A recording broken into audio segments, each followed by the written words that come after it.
Ladies and gentlemen, I hope that you have enjoyed your lunch. I hope that you are refreshed, full of energy and enthusiasm to resume with our program.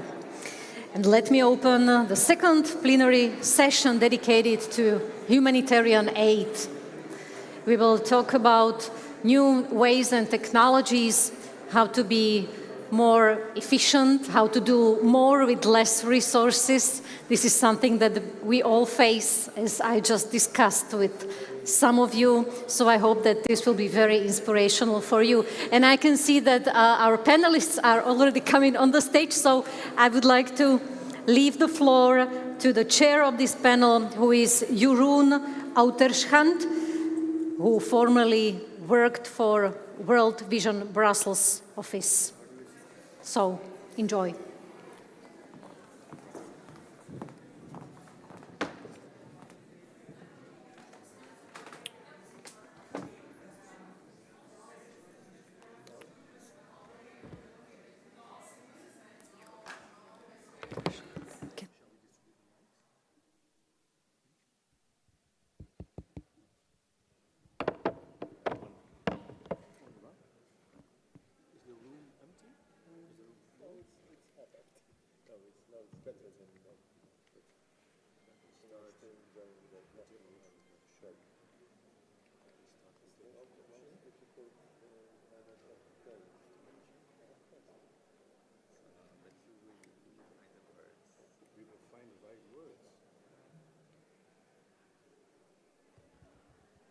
Good afternoon.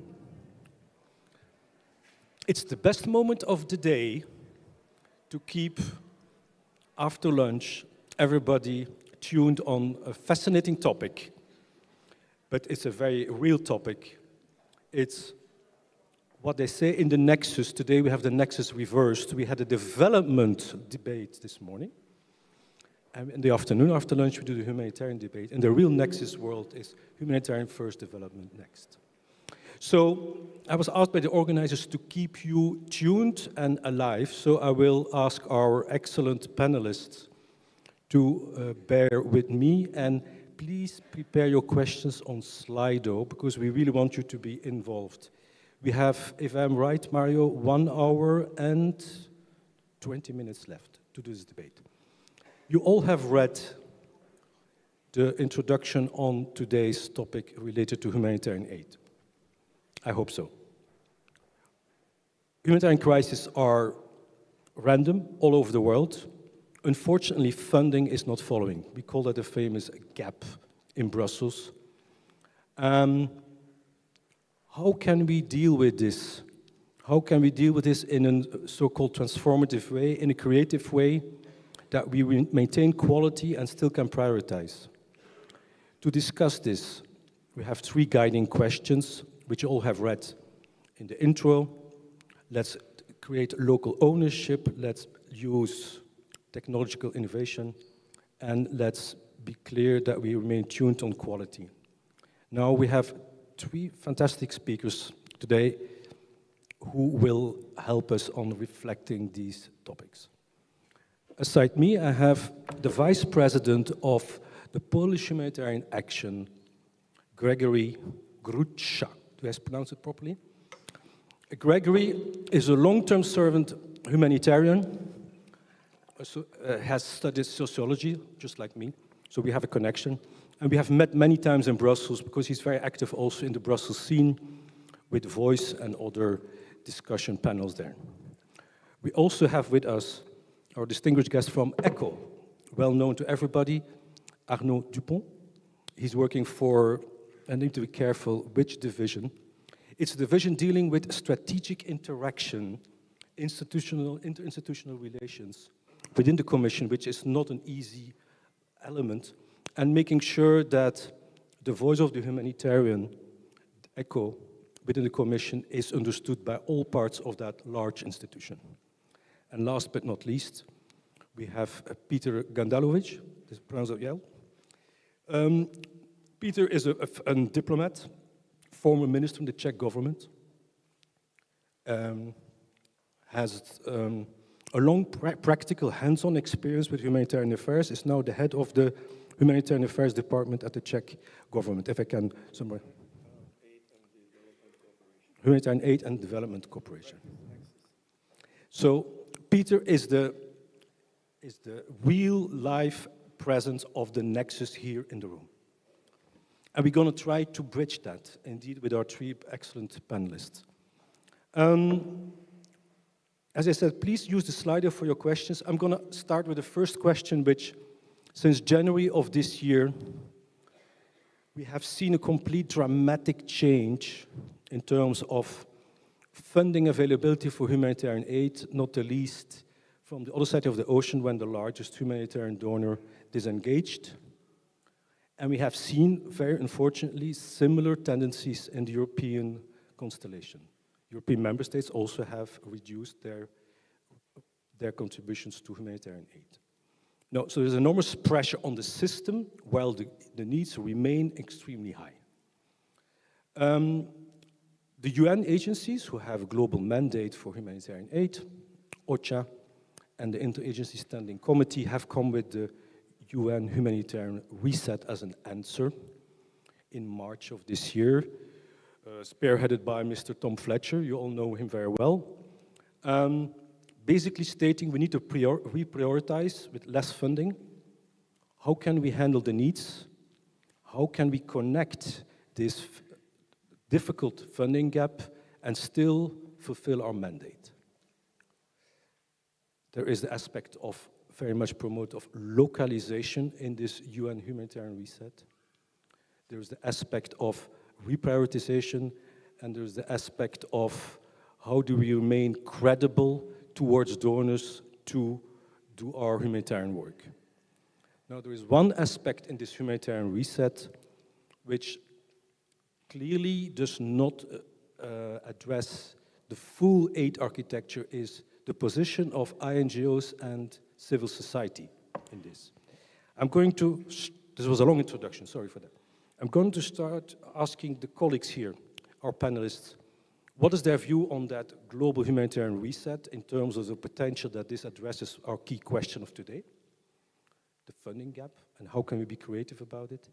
And how do we see then indeed the role of civil society NGOs in this reshaping of the aid architecture? Can I give you the floor, Gregory? Yeah, thank you. Speaking of the NGOs, okay.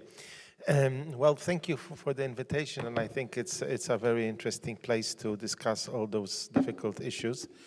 It's always difficult to make all kind of reforms where you are well. So the fact that there is not enough money hopefully will bring also the UN system to a point that it will be more efficient, more able to deliver, and in many cases it's being delivered by the NGOs on the ground, the local NGOs, the NGOs that come from Central and Eastern Europe. And to some extent, I must say we are in a lucky position. I'm sorry to say that maybe because we've started where there was no money, no system, and we just were coming out of the communist system. So the whole concept of development assistance and humanitarian aid to some extent was quite new. So we understand that the main role of NGOs is to focus the civil society attention to the issues where we are active and to make people understand that they can, with their decisions, decide whether we will be able to save human lives or not. So when an NGO has a good social base in its country or social base in the country where it's operating, it makes things easier, although people also might not have sufficient funds. So I think in this aspect, the role of NGOs also in the education piece is very crucial, because we not only need to preach for funds for the ones that are most in need, but we also have to educate our societies why it is so important to be solidar with the others and that the world is more or less one place, and we have one planet, and we have to live in it, on it together. So maybe by this, maybe too theoretical, but from my point of view, very realistic approach is that we were living in difficult times. We had been living in more difficult times, and now we, as someone said, the ones not the most beautiful, not the most, let's say, intellectually, but the ones that will adapt will survive. I know it sounds maybe Darwinistic, but that's the way it sometimes looks. Thank you, Gregory. We can continue on the specifics of it, but it's a very interesting quote. The one who will... Not the most, okay, it was not the most clever, not the most beautiful, but the ones that will know how to adapt will survive, right? Let's remember that quote. Can I invite Arnaud maybe to give his view on the humanitarian reset? Is that the answer or a part of the answer to what we face now globally? And how would you see the role of INGOs in this particular perspective? Yes, and first of all, a real thank you to the organizer for putting the energy and the agenda together so that we can discuss and be together today. So for us, of course, yeah, it's been a challenging year, but I think as humanitarian we are made to face challenges. We possibly didn't expect the extent of the changes that happened, but if we are also perfectly honest, we also knew that full continuity was also not necessarily possible, and also to an extent not even desirable, because the system also, the way we work needs to adapt. And yeah, maybe I wouldn't be as Darwinian as my co-panelist, but yeah, there's a need for adaptation in the sector. What we will strive for in ECHO is to make sure that what is really indispensable and what is really most impactful for the people we need to serve is surviving and is going through the motion. So yes, adaptation will certainly be essential, but we need to make that with the good of people on the ground in our mind. So reset, humanitarian reset is like all multilateral engagement. It's a complicated process. It's something that is taking time and energy, and that will still require time and energy. In our view, it's addressing a number of very good points, because on prioritization, for instance, it's very essential. What do we think we need to do first? It doesn't mean that we need to do away with a number of things that we would like to ideally do, but let's be also pragmatic about what we can achieve with the resources we have. So that's certainly one thing that it's worth asking as humanitarian, as people really focusing on the needs and of the most fragile that we can't shy away from this. When it comes to the sector and the organization, I mean, one of the lessons that we draw from the major withdrawal from the US aid is that we need to have a more resilient sector. And we need to have a sector which is able, where there will not be over dependency on certain actors wherever they sit in the system. And so that's for us a key messages, a key element among my messages. Another element I maybe should have started by this is that we still want a sector that is organized around the values, okay, that we share and the principle that guide us. So this is, we can maybe change on many things, but we shouldn't be changing on that.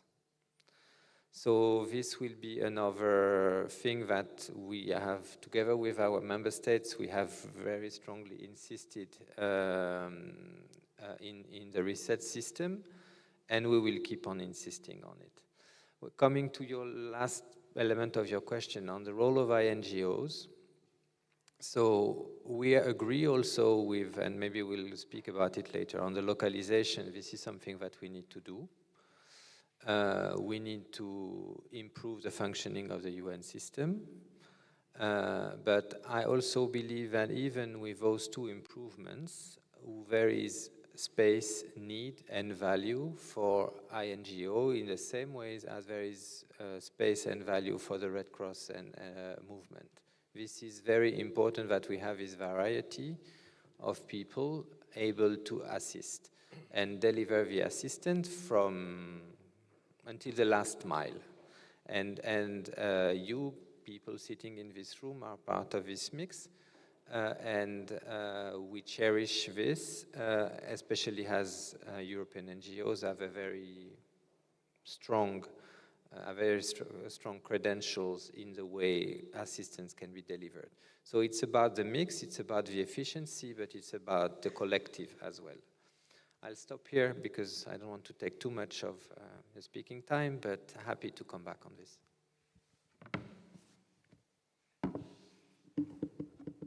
Petr, can I invite you to also comment on that, maybe from your specific member state, Czech perspective, also in view of your political career? You have seen different sides of the coin, so it would be interesting to hear your perspective on this. Well, first I'd like to thank Ambrela for inviting me. They keep inviting me all the time I've been on my job, and I really appreciate it, and I'm very humble. I always am afraid that I take back more than I have brought in to these conversations. It's really inspiring for me, so thank you. When it comes to your question, I think that I may give you another saying. In Czechia, we say that necessity has taught Dalibor to fiddle. If someone wants to know who Dalibor was, just catch me in the corridors. I don't need to say the story, but necessity has taught Dalibor how to fiddle. And this is what we have been practicing in Czech humanitarian aid, because our funds are obviously limited. Everybody knows that we do not excel in ODA charts. Unfortunately, this is something that we need to do something about, but at the same time, it has really forced us to think creatively and to try to do whatever now is being invented in the reset at the level of the big players. So localization, it has always been our method. We work with NGOs who have either network system or who cooperate with local NGOs like People in Need. We actually have developed, in many cases, our own network of partners.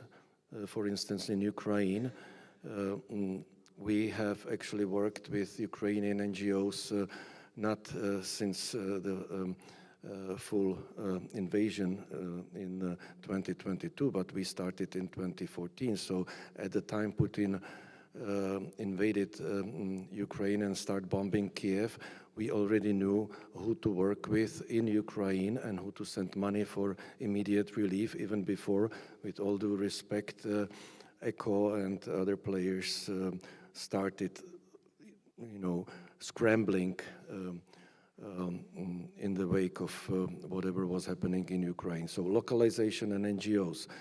We have put our emphasis on anticipatory action and DRR. We even have a specific call for DRR proposals in our humanitarian call for proposals. So we have specific amount of money that we dedicate to DRR projects. We will be talking about new technologies, so we may come to this later. Cash distribution. Our partners have actually done this all the time, and again, especially in Ukraine, it has turned to be very effective way. We don't deliver, for the most part, we don't deliver our own stuff for humanitarian as a humanitarian aid. We rather, like now in Gaza, we make a financial donation, and we think that our partners we trust, like Caritas Jerusalem and others, they know better rather than, you know, dropping things and you know, or packing stuff in Prague and trying to deliver. So in this respect, I think that we have actually been practicing most of the priorities that are now being presented. Of course, when it comes to the debate at the level of the UN, we are not the big player, so we consolidate our conversations among member states. So then we would rather approach this debate through COHAFA and through our coordination in Brussels. Thank you, Peter. You touched upon a couple of interesting issues: localization, pragmatism, indeed cash. We can maybe talk about that a bit later. If there's no urgent question from the room on this particular one, I would like to start with the second topic. At least from the Brussels perspective, it's felt that the major donor, ECHO, and then I will invite Arnaud, of course, to develop on this, that one of the big efficiency gains, because that's what we're talking about, how we bridge the increasing needs with the limited funding, would be made in strategic supply chains. What does that mean? Basically, Petr, you described how we can do cash, but in many crises, unfortunately, we still work with in-kind. Sudan and many other places, cash doesn't work because the markets are not working, so you still need in-kind. So you need to do procurement, you need to do storage, you need logistics, you need to bring it somewhere. Now, the colleagues of ECHO have been promoting the recent period, let's say 2 years, quite clearly, to make these strategic logistic value chains much sharper, much more unified, and much more efficient. Now, the UN, under pressure, is working on that very actively. WFP is taking the lead out for the UN agencies. My question would be for the panelists, and please, I invite you to think also about this. Is this something that the INGO world would be able to think about joining supply chains? Talking about, for example, PIN and PHA in Eastern Europe, and in Western Europe, ICF and Hungerhilfe. Would they be able to join their procurement lines, bring it all together from one massive international supply system, store it, bring it somewhere, instead of having separate systems, because the calculation goes from every €100 which is used for humanitarian aid, up to 65% goes to the logistics. That you have 35% left for the actual added value for the end affected population. So the thinking behind it is, can we make that system more efficient? Now, I'm sure I have made some factual misinterpretations, and I would like to invite Arnaud to develop more on this, but would our INGO world be ready to face that challenge if indeed ECHO and other major donors push for this very hard for this efficiency gain? No, thanks for the question. I mean, I think the first, as you said, the first modality of aid that we will push for is first and foremost multipurpose cash, because we know that it works. It's not riskier than any other form of aid. It's cheaper for the donors. I mean, more of the value goes to the end beneficiary. And whenever the market is functional, I mean, it's more dignifying for the people. I mean, they can make their own judgment, because very often, too often, we make judgment for them and decisions for them, and in which case they can do. But this being said, you're absolutely right that in cases where cash cannot be made as an implementing modality, we need to be better at supply chain, because it's not that we have too much money. I mean, I was looking still this morning, the figures. I mean, we are now globally, and not because of ECHO, because we sustain our funding, we have the chance of being able to do that. But we are globally at 40% of what we were having last year. So that makes the question of the value for money absolutely essential.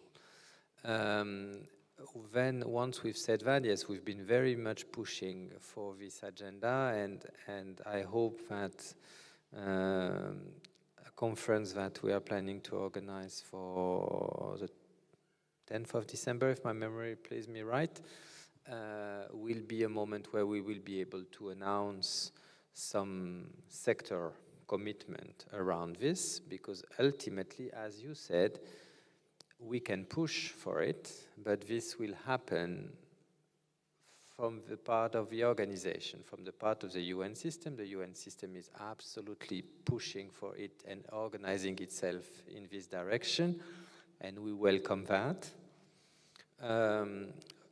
We welcome it, but we also want it, as I said, to have a system that is resilient and that is not overly dependent on one or the other ways of working. So this will be something on which we will still be careful. But this being said, yes, there's a massive quantity of savings that can be done from this. And it's not saving for the sake of saving. It's saving because we don't have enough to help the people that we need to help. So we will keep on pushing for that, and happy to hear your reflections on this and to bring this also back in Brussels. That would be also helpful to us.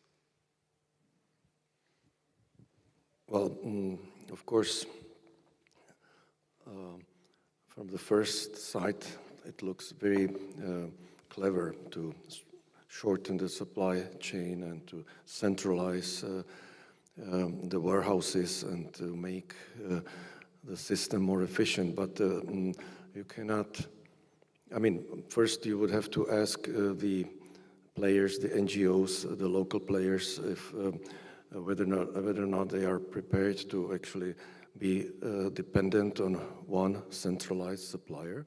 Then there is a question, who will actually be supplying stuff to these chains, and how procurement will be organized, who will have a say in it. It seems like an irrelevant question, but when it comes to taxpayers' money and things where nations have their preferences, it's never that easy. Then there is a practical problem. Wherever you have a big hub or big warehouse in conflict, it may be the first target of the bad guys. We've seen this in Sudan with WFP. We saw it in Ukraine. So this is practically questionable. And last but not least, again, centralizing things may seem to be making them more efficient, but it basically is creating monopoly, which is not always efficient. The question is, should the UN itself better organize among themselves? I think yes, of course. Sometimes in Africa you have a camp where you have IDPs, you have refugees, and then different UN agencies are responsible for different people and whatever. And then there is a third UN organization that is trying to coordinate among them. So this may be a good idea, but again, we are a little skeptical about this very part of the reset, and we will see how this develops.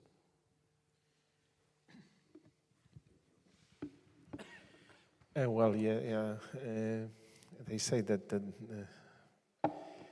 it sits in the small pieces of the concept. Like we shouldn't forget that procuring locally, we are also supporting the local economy. And of course, we only 30 couple years ago we were having convoys from Poland to former Yugoslavia during the civil war, and that makes sense. So definitely it would take away the burden of procuring from the NGOs. Probably we shouldn't be running all those anti-terrorist checks, whether who is selling the mattresses to us, etc., etc. So on one hand, tomorrow. On the other hand, as I say, it will diminish probably the economical effect on the local population, on the local market, which might be. Then we will probably, as it was mentioned, it will create a competition whether we should buy the Ukrainian grain or the American grain or the French grain, because who will give the better price probably should be winning. For those that had U.S. projects, there was a whole chapter on buy American first, and you should be even using the certain airlines when you are delivering assistance with U.S. money.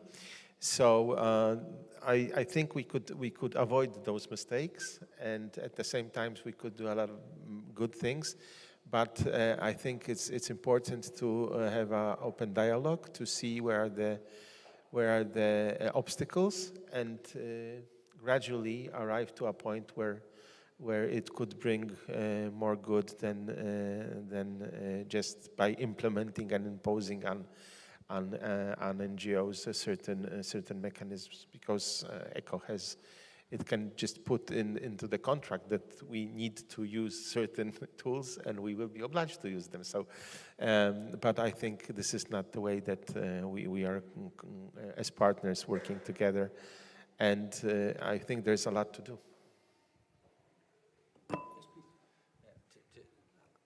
I think I agree very much with what both speakers have been saying. I mean, I used to deal with numbers and budget in our Director General for a while, so I always tend to approach things numerically, but all of what you said is very right. And at least from the discussions that we are having, for instance, we are very vigilant on not undoing the localization in another way. I mean, because as you know, we are really keen on progressing on localization, and we don't want that from an overly centralized procurement centers we undo the localization that we want to achieve through our partner system. And yes, we certainly work in partnership spirit with our more than 200 partners we have, and vast majority of it being NGOs. And so we have ideas, we want to be ambitious on what can be improved, but we also want to do this in a way that draws on your expertise, on your experience, on your practical capacities. Colleagues who have been preparing for this work have been doing lots of consultations and workshops with, as I hope, quite extensive. But the localization is certainly one that we have very much on top of our minds. And also another one is the environmental footprint of what we do. Because this is another element where we should not be going for the cheap options, which will leave huge environmental footprint in the context where we will be going and at some point hopefully leaving. So this is another element that we want to embed, but again, it's a collective journey. So we want to run it this way. So don't worry too much about the contractual clause. I can already reassure you. We have other ways of convincing, I hope, about the goodwill that we put in things. Thank you, Arnaud. There seems to be a very interesting observation in the room and here among the panelists about the fact that centralizing efficiency gains in this supply chain is not such an obvious one, because I got a very interesting comment here on Slido, and I will read it for you. Centralizing can be more efficient, but also high risk. And the decision-making becomes even more paramount to promote locally led action, community-led. I think it really nicely summarizes that what seems to be, from an intellectual, distant perspective, a very interesting idea is indeed to reduce that dramatic 65% on paper. In reality, if you want to make it work, there seems to be a lot of observations that doesn't make it so obvious. So it's an interesting point that we can take back also to Brussels and to feed the conversations there. So let me move maybe to a point that is close to the heart of some of our panelists, which is local leadership and preparedness. When I prepared for this panel, I wanted to see, is there a distinction between how Eastern European NGOs in the humanitarian sector and Western European traditional NGOs function in the way they are prepared for disasters in their own contexts? I read a very interesting article written by somebody here in the room when the dam in Ukraine was broken down and there was a massive flooding. The Ukrainian Red Cross intervened massively and did that in view of the circumstances in a very adequate way. Would our Western European or other partners, NGOs, be ready and able to do something similar in their respective countries? Are our traditional NGOs ready to act? Do they see themselves as part of this more called civil protection thinking and not the traditional humanitarian action, far remote, far away? So can I ask the panelists to think a bit about that? Is that an artificial distinction, or is there indeed reality that in Eastern Europe and in Western Europe we seem to have different views on how humanitarian action can be used and interpreted for responding to disasters? Well, for many years, and I think that's also to some extent the Czech experience, the society had to respond to the crisis organizing themselves. So in terms of the Ukrainian crisis or a massive influx of refugees to Eastern and Central Europe, the NGOs, Polish NGOs, or even more Polish civil society on the borders were the first ones to respond. So the voluntary firefighters, the associations of women were in the very first morning serving soup and taking care of the Ukrainians crossing the borders. I must admit that we were there only on the second day because we were not yet ready. We were in Ukraine, of course, and we were getting ready for a massive movements within the Ukraine, but it was quite difficult to predict that there will be such a massive refugee influx out of Ukraine. So I think to some extent the societies are ready to organize themselves and organize around NGOs that have certain reputation and are able to deliver. But we, I think, in Central Eastern Europe, maybe rely less on the government. We rely more on what we can do on our own. I don't know if this has answered the question. Would you see a distinction with the traditional Western? Well, I wouldn't say that I have the experience of living in a Western country for so long to say how the Western societies would react to a massive disaster.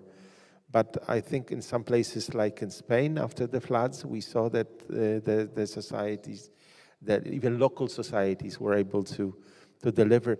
And there is one of the Sudanese, going back to abroad, NGOs that were on the short list of the Nobel Prize, is a genuine NGO, local Sudanese NGOs, where local people organized themselves to help the ones that were internally displaced. So I think there is a potential in all societies, but I mean, the experience and the history of Central and Eastern Europe is more on building on civil society in a difficult context, I would say. Thank you. This is very interesting. Petr, you wanted to comment on that? Thank you. Well, first, I appreciate your question. I may not be so happy with the division between Eastern and Western Europe. Of course, I don't have the direct experience from, I would say, old EU members or something, but in general, I think this is what Grzegorz said. We've seen this in many catastrophes that have been taking place in Spain and Greece and everywhere. But for us, and I don't want to speak for the NGOs, but I believe this is one of their biggest asset, that they are able to help, I would say, local people wherever something happens, and to prove that they are as much helpful as they are maybe abroad, because this builds a great deal of confidence and support. And wherever there is something happening abroad, Czechs traditionally collect a lot of money for these humanitarian collections. And I think that one of the reasons is exactly this, that they see that people in need and Caritas and ADRA help them wherever there is a flood and there is a wildfire or something. So this is a very important thing, that the same names that collect money for Ukraine or for Sudan are those who come to help people who have their homes flooded. And this is really something important.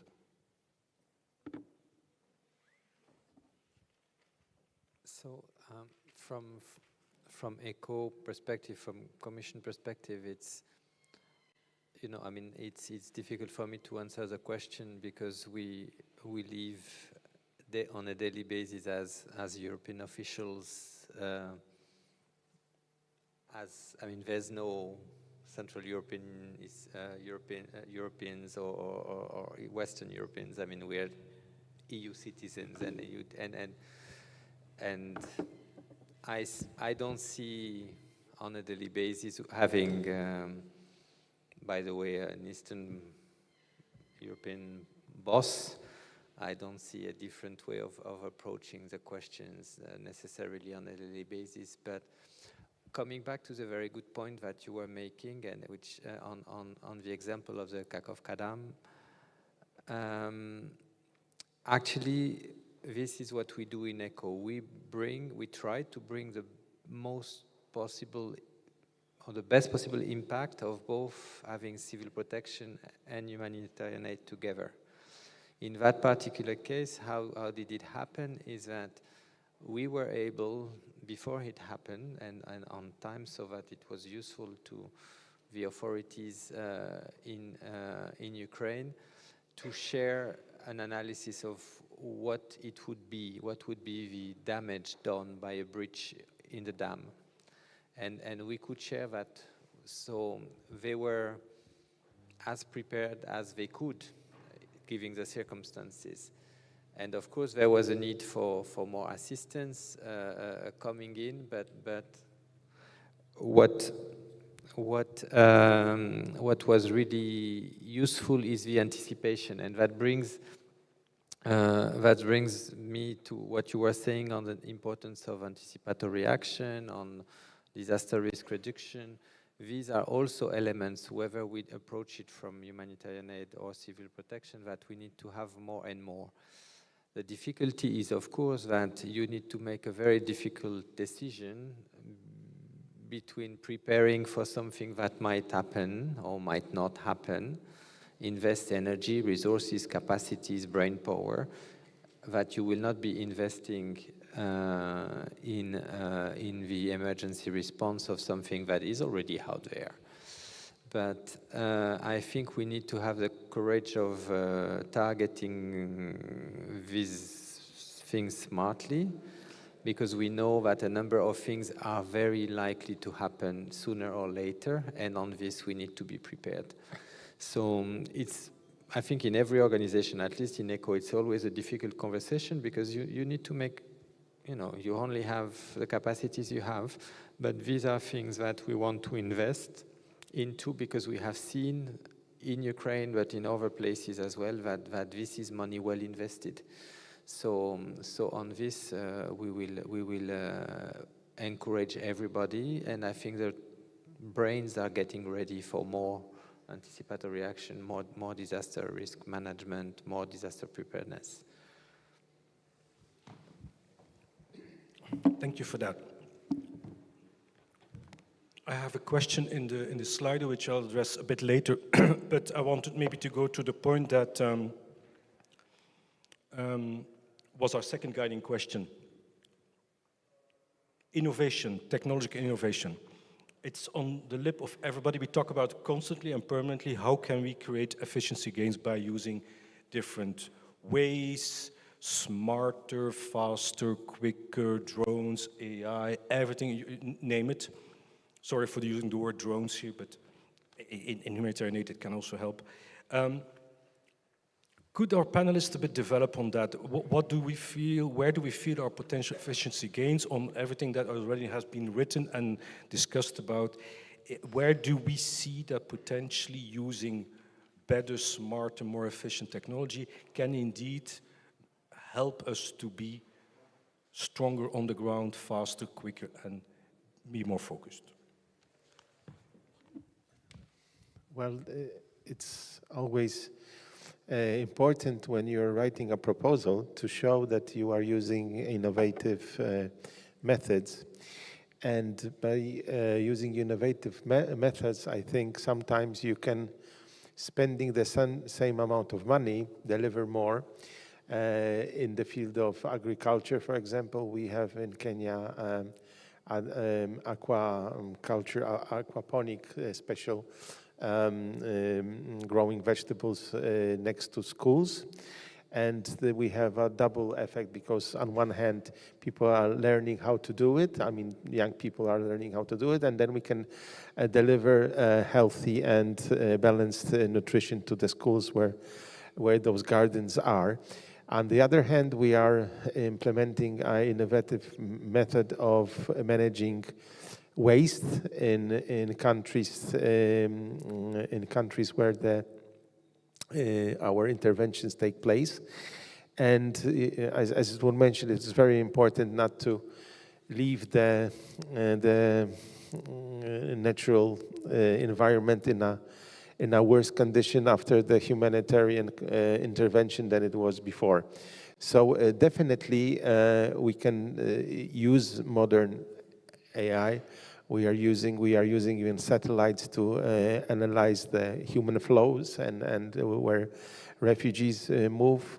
So it allows us to predict in many cases, and by getting ready and being able to react quite fast, definitely save money and lives. So I think that it is a way.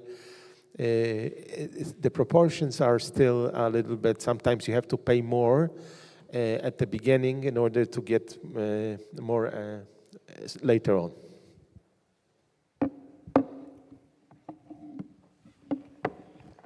Arnaud, maybe from the eco perspective, I know this is something that is promoted also in Brussels to be clever and sharper on aid.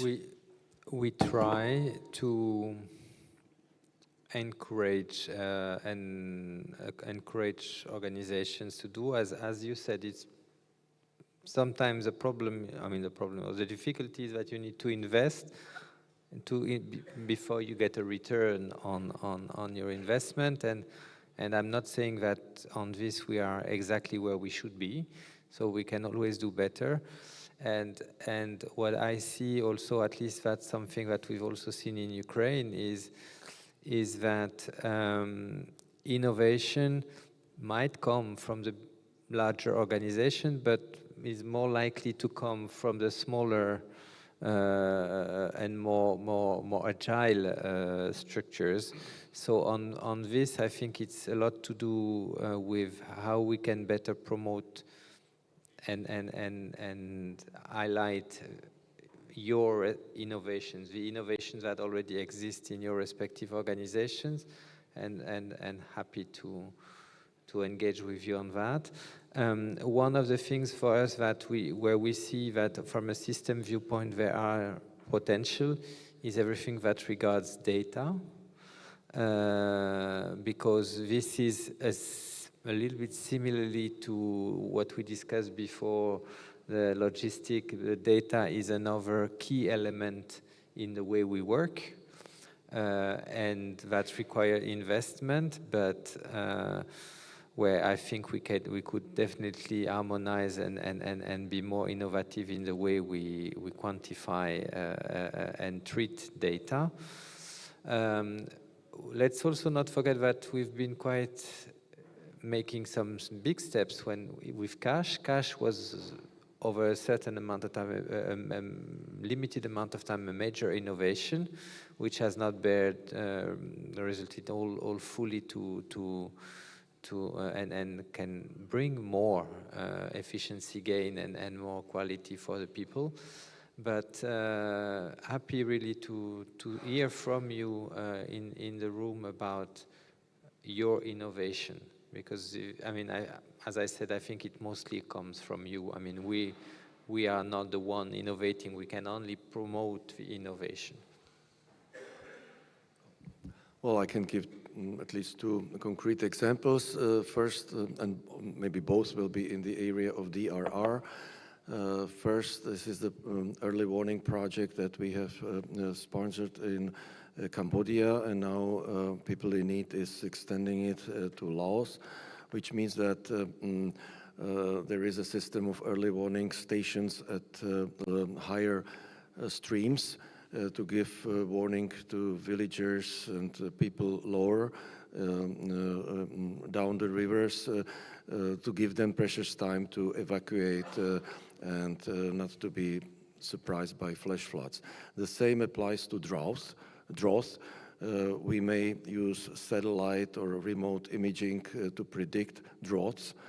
We may even use satellite imaging for exploring water sources. So this is like between humanitarian and development cooperation. That's what we have been doing in Ethiopia, for instance. And last but not least is cash, and this is where technology even makes it cashless. So this is something that in Africa perhaps they will no longer be using cash, but mobile phones for transactions or small transactions, which means that it's a lot more efficient. Thank you for that. I know we're all very big promoters of cash, but let's not forget cash in aid, that in West Africa, at this very moment, there are countries where the regime is heavily opposing the use of cash because they are afraid it's ending up in the hands of the bad boys. So they're going back to the in-kind traditional system. So it is context-specific. I know it has been innovative, but it has a political context-specific character. So I feel you understand the promotion. The organizers are telling me that we need to start finishing, which is a bit early. We have a couple of questions here on the Slido, and I invite our panelists to go through them. We have one related to localization and community and survival-led response is so prominent. Will it be possible to simplify or tier donor reporting requirements appropriate? It's an old question, is the reporting requirements by donors. I mean, this is a question for donors. Can I ask Arnaud and Petr maybe to quickly comment on that, because indeed it's a painful issue that is part of the grand bargain discussion. Yes. We do require reporting or even sort of specifying localization content in the proposals when NGOs respond to our humanitarian call. And of course,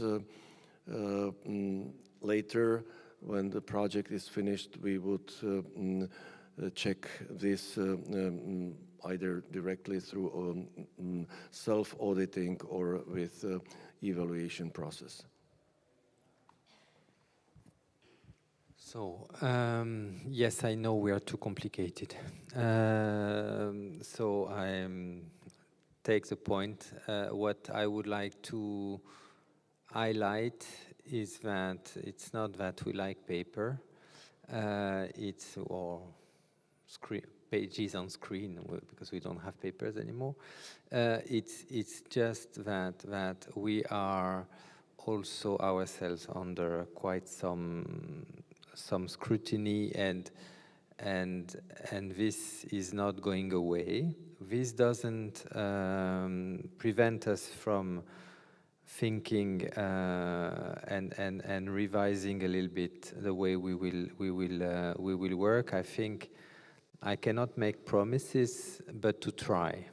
That's the one thing. We have some internal reflections going on, because we also see the strain under which the sector is. I don't wait for a revolution, but what we can do, we will try doing, because we see the difficulty of the sector, and it's a trade-off, because reporting, it's either reporting and accountability on public money. This is the one thing that will not go away, because rules are the same for whatever the union budget is spending on.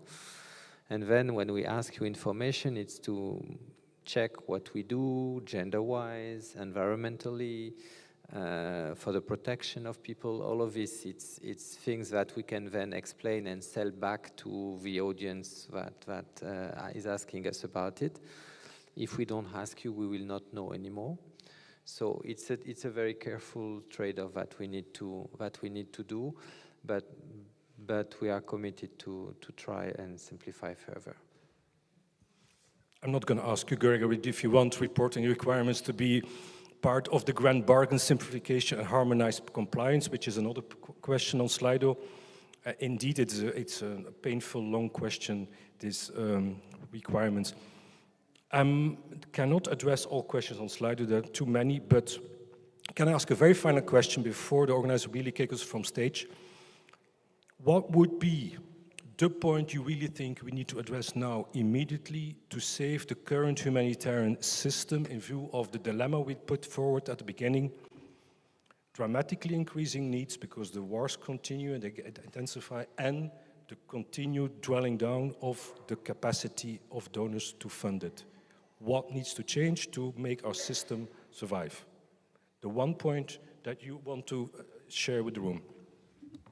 Well, I think we need to understand that we need to have the system in place, and we need to have the system ready, because there will be definitely more and more needs in the future. And by shifting the money from the humanitarian or development assistance to military, probably will not solve the problem. So in the future MFF, we need to make sure that there is still enough money to keep up the system and make sure that NGOs, international organizations will survive and will be there to react when the need is there. So I think we are doing what we can. I just want to remind that leadership of the Commission has made an ambitious proposal for reinforcing external aid. It's a gesture that not a lot of political organizations have been able to make in recent years. So I think this is, I take this as a sign of commitment from our part. But as Grzegorz said, we need also to do the job, our job, and make sure that we have the best possible system. And civil society and citizens need also to do the job, that is to advocate for what they believe in. Because if, let's say, external aid can be, as demonstrated, an easy prey when people don't stand up and defend it.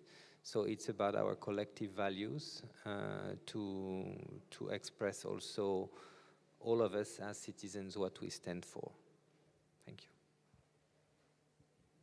Well, I hate to be the last one to respond to such a complex question because there is no easy answer. But of course, the emphasis on DRR and anticipatory action, and also allowing more development-type activities in humanitarian budget that eventually reduces the needs in a context where there is a protracted humanitarian crisis. We really need to, put the emphasis more on the development side of this, at least to the nexus, and not to attach too many strings to these, I would say, development type activities, because this has actually been the cause why many development cooperation programs have been halted, because of whatever politically hostile environment or difficult environment, or not meeting all kinds of conditions and criteria, and eventually this surfaces again on the humanitarian expense. So again, not to be afraid to mix more development activities into the humanitarian type of action. Thank you, gentlemen. This was an all-male panel. Sorry for that. But it's a very wise panel. I learned something. I heard some very interesting things. I'm not sure we have sorted the dilemma today, the famous funding gap, but I hope, and I see in the questions you asked, that there is a lot of interest in this. Let's continue the debate, not only here, but also in Brussels and our respective capital cities. And I wish to thank the colleagues for their wise and very interesting contributions. Merci.